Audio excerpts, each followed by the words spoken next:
All right. Hello, math friends. Welcome back to math. Welcome to your second day of decimals. Yesterday we talked about how we had our mat here, and I'm not drawing all the pieces because I'm trying to be a little bit more efficient and go quicker. Yesterday we talked about how our mat here used to be 100, and now we're looking at it as like a whole. And in my class, we found it really more intuitive. We thought it was like $1. This is like $1. And then here, this strip it used to be 10, but now it's a tenth, or we thought of it like a dime. And then this unit used to be 1, and now it's a hundredth, and we thought of it as a penny. So if we were to write out just this right here, and we were to write it in a number form, we would go like this. Well, we'd say, well, first, how many wholes or all like complete dollars do we have? And we have 1 complete dollar. And our decimal goes here. We look over here and we say, well, how many strips or how many dimes, tenths do we have? And we said, right here we would just have 1. And then last but not least, we'd look over here and we'd say, how many units do we have? Or how many pennies, if we're thinking about it like money? We'd say 1. So if we had this in dollars, we'd have $1.11. So that's kind of what we covered yesterday. One thing that we didn't cover very well in Mr. B's class was, oh, this board needs to be cleaned very bad, was what these values are called, kind of. So if I have a number right here, if I have a number like that, when we label these right here, this one right here is ones. This one right here we said is going to be tens. This one is hundreds. And this one right here is thousands. We all remember that. But if we were talking about money, these would be our dollars, and over here would be our cents. In our first spot right here, let's say we had 37 cents. Our first spot right here, as we go down, is, we call it tenths.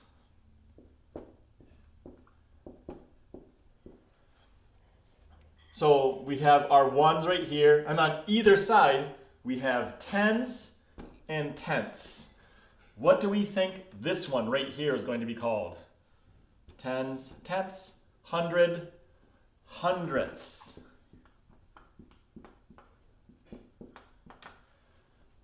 And that is as far as you need to know for 4th grade. But if we were guessing, let's just say I had another one out here.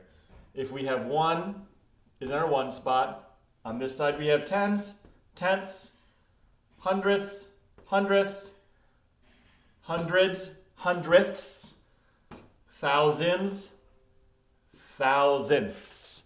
And you'd keep going on and on like that. They kind of like make a mirror all around the 1 spot.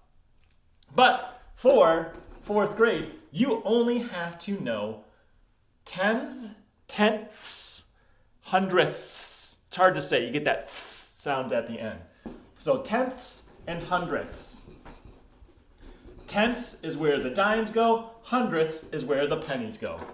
All right, so now what we're going to do is we're going to talk about how to compare decimals against each other. Mr. B's class, we did that just a little bit.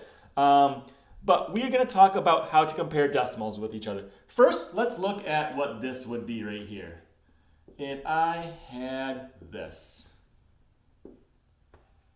And if it's hard to see in the camera, there's 1, 2, 3, 4. So there is 4 tenths. If I were to write this as a fraction, how would I write this as a fraction? And remember in Mr. B's class, we actually discovered that there was 2 different ways. The first way is you could count just the tenths, and you would say that there is 4 of them, and you know it takes 10 of these strips to make a whole, or 10 dimes to make a dollar. And we have 4 dimes sitting right here. And I think it was Jake. Jake said when he was looking at this, he goes, well, you Mr. B, I thought that too, but I also thought that all of these dimes if you add them up, are worth 40 cents, and it takes 100 cents to make a dollar. And these right here are equivalent fractions. We just multiplied the top by 10 and the bottom by 10. But these are equivalent fractions. And I think this was in the homework yesterday a little bit. And so what I want to do is I want to compare this right here. I'm going to erase this and move it over a little bit. I'm going to write the same thing. So we said 4/10, because there's 4 dimes and it takes 10 to make a dollar. Or, just like Jake said, we said 40 cents out of 100 cents. And so I want to compare that to this right here. Here's my little unit. Here I have 4 little units. What would my fraction be for this one? And your first instinct might go, oh, it's just like this one. There's 4 and it's over 10. Because there's 4 and, ooh, here's where the mistake is. Our mistake is we think it takes 10 units to make a whole. Or our mistake is we think we think it's,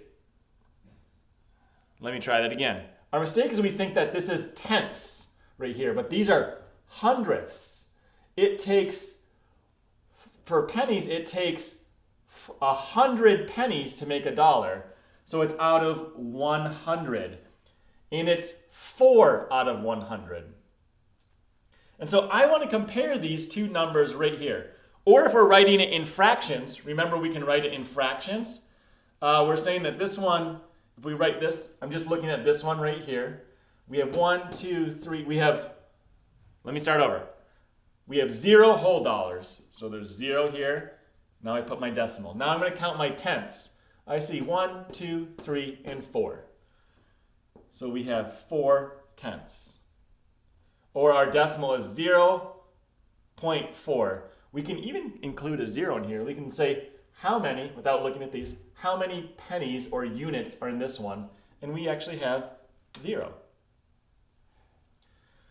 So you guys know that, never mind. So when we're looking at this one over here, we need to write this in a decimal. So we look, I'm ignoring this. How many wholes do we have? We have 0 whole numbers, or $0. We'll put my decimal here. Your first thing we go, well, I have 4 pennies, so it's 4.